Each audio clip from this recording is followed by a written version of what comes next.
So I just finished my 13-mile run not too long ago, and all sorts of shit just happened in my mind.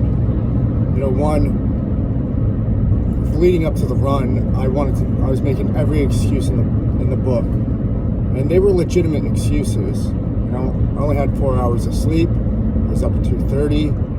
I drove 3.5, almost 4 hours.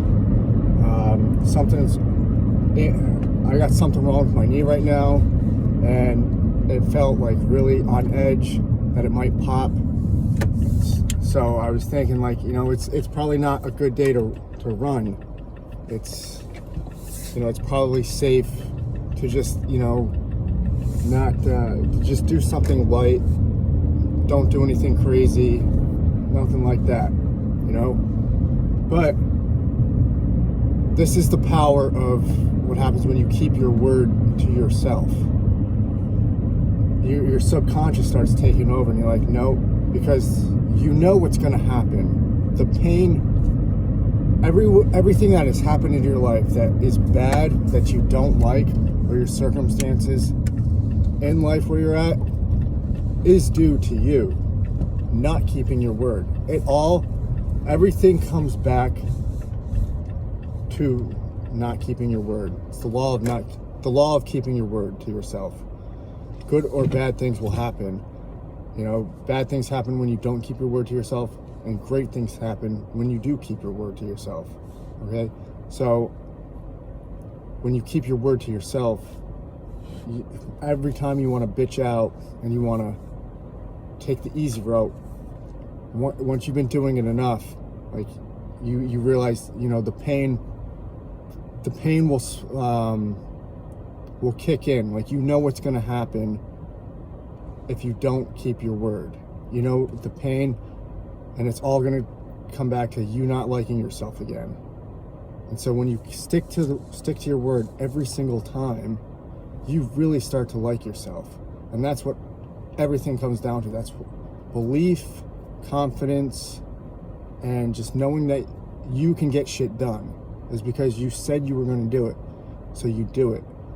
Okay, so as soon as I got done with my run, I threw on one of these knee braces, that you squat with, and I was like, fuck it, I'm just gonna go for this run, because that's what I said I was gonna do. So started to warm up, and after a little bit, my knee felt fine. And then I, just started really getting into flow state at about a little over 3 miles.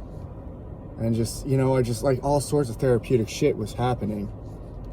And I was like, this is the fucking power of keeping your word. This is why nobody likes themselves. It's because they don't keep their word. It's why they don't have confidence. That's why they never believe that they can accomplish great things, is because they never keep their word to anything. And so after I got done, I was like, what the fuck else can I accomplish? Because everything bad that has tied into my life has always resulted back into me never keeping my word to myself on anything. And that's why I was always doing crazy shit, doing wrong shit, doing things that didn't, move me forward in life. That's why, this channel never really grew all that much, is because I never really kept my word. I would say I was going to do tasks and all, but then I didn't do them. I let my emotions take over. I was like, I'll do it tomorrow. And then tomorrow would come around and I wouldn't do it. And you just really become a real big bitch to yourself, and your confidence slides, and that's why you don't like yourself. But when you start keeping your word to every single thing that you're going to do, even if it's not on a task, even if it's, I was going to rake the yard today, and you do it because that's what you said you were going to do, you build massive amount of confidence in a very short time. And then your subconscious really starts to pick up when you really just keep doing it and doing it and doing it and doing it and doing it. And then every time you try to bitch out, your subconscious takes over, like, no, you said you're going to do it. And you know what happens when you don't do it. You know the pain that's going to happen. You know you're not going to like yourself. You're going to resort back to not being confident, and you're going to go back to a life that you're trying to get away from. And so easily, when it came to the 13 miles today, I was like, fuck that. I'd rather just run the 13 miles than have to go through all that shit again. So I just ran 13 miles. I got in the flow state. Some therapeutic shit happened in my mind, and I felt really fucking good. And now I feel really outstanding. Now I feel like I can do anything in the world today. So next time you think about not fucking doing anything that you said you were going to do, remember, that's why you are where you are.